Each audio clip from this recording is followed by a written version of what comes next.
9:6 మనకు కుమారుడు అనుగ్రహింపబడెను, ఆయన భుజము మీద రాజ్యభారముండును.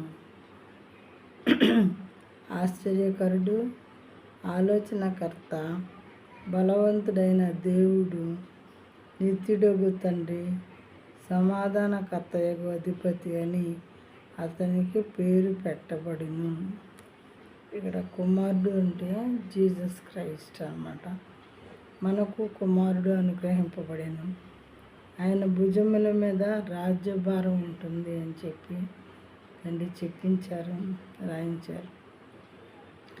రాజ్యభారం అంటే ఈ ప్రపంచాన్ని మరి మోయవలసినటువంటి రాజ్యభారం, ఈ ప్రజలందరికీ సంబంధించినటువంటి రాజ్యభారం, ప్రపంచంలోని ప్రతి దేశానికి సంబంధించినటువంటి సర్వమానవాళికి సంబంధించినటువంటి రాజ్యభారం, సర్వ సృష్టికి సంబంధించినటువంటి రాజ్యభారం.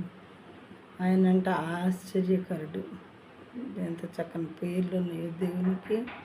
చూడండి, ఇక్కడ ఆలోచనకర్త, తర్వాత బలవంతుడైన దేవుడు, నిత్యుడగు తండ్రి, సమాధానకర్తయగు అధిపతి, ఇవన్నీ ఆయనకున్నటువంటి పేర్లు అన్నమాట.